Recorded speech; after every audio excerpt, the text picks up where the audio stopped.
Hi, I'm Jim. Here's the COVID-19 metrics update for Georgia for Monday, the 13th of July. Today's report, if we pop it up, what we're going to see is a pretty heavy day of testing, 26,000 tests. Of those, most were of the viral variety. Only 8% of tests were antibody tests, so that's a good, healthy number for us. 24,000 or so is better than we've seen. When we look at the percentage of positives, we had 14.8% positives, which gave us the second highest day total for cases ever at 3643.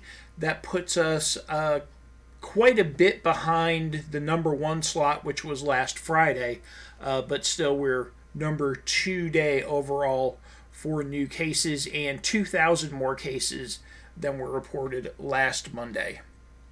Dropping down to hospitalizations, the new hospitalizations per day was right on average, but that average is the highest it's been at about 220 a day.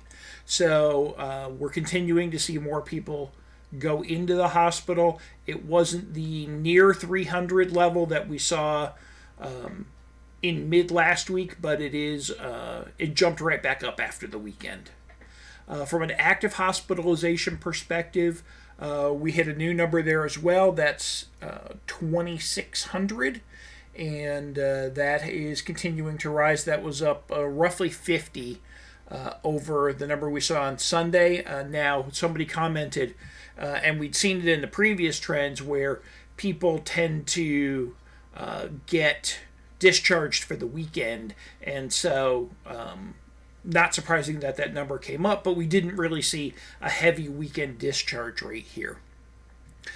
Deaths are creeping back up, so we're up above an average of 20 deaths a day now. We hit 25 today. That was about 30% higher than last week, and that leaves us at 3,026 deaths since we passed the 3,000 mark on Sunday. One other data point I want to show is the CCU data, and I just put together a little graph right here that basically says what percentage we're seeing in use from the various facilities. These regions are defined by the Hospital Association. The area as it's described there is just my rough way of presenting it in a way that people will understand. But there's 3 regions that are at 93% capacity. The central region of Georgia has 15 beds, and that is Region F. I believe that is the area around Macon. East Central area, Oconee Regional Medical Center is at 93% with 3 beds left. And West Central, the Columbus area, also at 93% with 3 beds left. 2 areas down along the shoreline, they're at 90%, 22 beds. Tift Regional is at 90% with 7 beds left. And I'm not surprised when I think about that area. And I think about the shoreline too, because with Florida being so high, you have people that regularly cross the state line back and forth.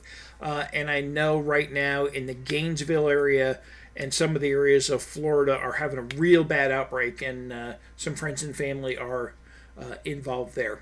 So that's my update for today. We'll see how this goes over and if we do this additional days, but for right now, thanks for checking out my update, and we'll talk to you soon.